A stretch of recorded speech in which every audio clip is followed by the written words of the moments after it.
A new study in the United States has just emerged showing that more than 90% of Americans would immediately benefit from reduced energy costs if they were to start using an electric car instead of a gasoline powered car. But this study does not include those people having solar. A lot of people do have solar. That makes the difference between having a gas car and an electric car absolutely astronomical. But there's another solution here. In fact, there's a solution that would make electric mobility about 1/10 of the cost versus owning a gasoline powered car. Hello, my friends, and welcome to the channel. I'm the Electric Viking. Great to see you. Welcome to all the new subscribers. Welcome back, everyone else. Thank you for tuning in. Make sure, if you're new to the channel, you check out some of the 2,800 videos we've created over the last 18 months since this channel started. Now, I'd love to see you fully charged in Sydney, in Australia, in March, and also in London in April. I'll put some links in the description below to the fully charged live events. This is the biggest electric car show in the world. Then is San Diego. I'll be there in San Diego in October. I'd love to meet you guys, Americans. And well, as you guys know, I massively enjoyed my time when I was in America. So I'm really looking forward to that again. So are my boys, by the way, who would love to come. They want to see a bit of America they've never been. So that's going to be fun. Over 90% of US households would immediately save on transportation energy costs by switching from gasoline-powered vehicles to EVs, says a new study in the United States. This study was authored by researchers at the University of Michigan and was supported with funding from the university itself. The study leveraged a geospatial model to assess three key factors in transitioning to all-electric vehicles, including transportation energy burdens, fuel costs, the cost of gasoline, and the cost of electricity to charge an EV, as well as greenhouse gas emissions. The study did not include vehicle purchase costs. Now, it's worth keeping in mind, EVs are cheaper in China, significantly cheaper than the US, but those prices of EVs in the US will come down. It's also worth keeping in mind that gasoline, petrol costs are far, far higher outside of the US. For example, in Australia, way higher in Australia than they are in America, way higher in Europe than they are in America, way higher in the UK than they are in America.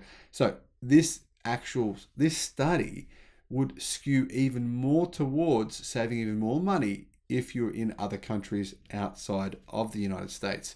But the truth is, these figures are only going to change more and more in favor of electric vehicle adoption. And the reason for that is, well, one of them, resale value. If you go and buy a gasoline powered car now, a diesel powered car, how much money do you think that's going to be worth in a few years? Look what's happened in Norway, where EV adoption has gone crazy, skyrocketed. Gasoline powered vehicles, their resale value has gone down through the floor, right? I've seen numerous reports of that. You got to factor that into your numbers here as well. Plus, you got to factor in your overall health. The more you're around gasoline fumes, diesel fumes, the sicker you become. You just don't realize it's happening, but it is. The other thing to keep in mind when it comes to this study, the cost of energy right now is relatively high because we're in the transition phase from fossil fuels to renewable energy. But once we hit 100% renewable energy, what will happen is the prices will continue to come down. There's a few countries or a few states in different countries around the world where 100% renewable energy is the source of energy. It's a 100% renewable. And those places have one thing in common. Their energy prices have not gone up over the past few years. Researchers calculated total energy burdens and lifetime greenhouse gas emissions from new EVs and internal combustion engine powered vehicles at the census tract level in the US. Then they compared the figures between the new vehicles and current on-road vehicles, while also comparing spatial variation and the extent of energy burdens and emissions for EVs and ICE-powered vehicles across the United States. The results of the study found that over 90% of households that replace internal combustion engine-powered vehicles with EVs would realize a reduction in overall transportation energy costs as well as overall greenhouse gas emissions. The highest savings were identified on the West Coast as well as sections of the East and the South. However, these savings are ubiquitous across the country, with over half of the lowest income US households, roughly 8.3 million households, experiencing higher transportation burdens, which are defined in the study as more than 4% of household income or filling up at the gas station or charging an EV battery. My suggestion, if you live in a lower income household, when I was there, and when I left university, well, when I went to university, I went and bought a house with my wife, and I didn't have a job. In fact, I had a part-time job. I was working about 1 day a week. My uncle, he actually wrote me a letter for the bank to give to the bank. We gave this letter to the bank, and it said that I worked full-time while I was at university. I was able to get a loan to buy a house, right? Fortunately, it was a really big house, so I was able to split it into two.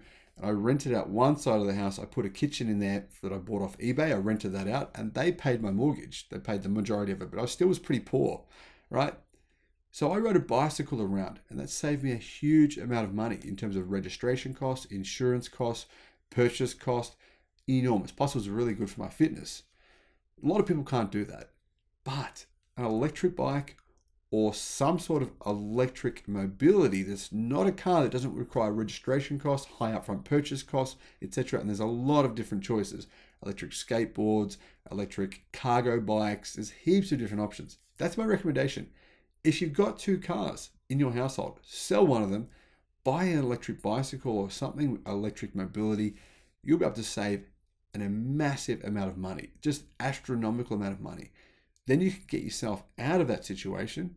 Not to say it's terrible, but I'm saying the goal is, right, to not be stressed about money. This can help you. This is the vehicle for you to get there. Plus, it's much healthier. E-bikes, right? What happens? People who buy an e-bike, they actually burn a lot more calories than people who buy a normal bicycle. The reason being is that people actually use them. They're more fun. They're more actually something you're actually more likely to actually get out of the garage, rather than it being a fad that you buy a bike and you can scratch, I'm going to get fit, and then you ride it for maybe a month or something, and then it just goes in the garage. Well, e-bikes, people apparently use them more often. I personally use my e-bike pretty much every week, and I get a lot of exercise on it, but a lot of calories. It's really, really good. So it's got a dual benefit there. My recommendation to everyone is to get one. The study said our results confirm the potential for widespread benefit from EV adoption. However, US ownership in the US has thus far been dominated by households with higher incomes and education levels, leaving the most vulnerable populations behind. Policy interventions are needed to increase EV accessibility so that all Americans can benefit from the EV transition. Well, one thing's happening now that will reduce the price of electric cars. That is sodium batteries. Now, there's a lot of reasons why sodium batteries are about to bring the cost of EVs and electric transportation down drastically. It will actually improve the cost of pretty much every single electric bike. Everything using lithium-ion batteries will become cheaper over the next few years. And I'll make a video soon on exactly the reasons for that happening. Now, let me know your thoughts in the comment section below. As always, my friends, what a time to be alive. Have a great day. Bye-bye.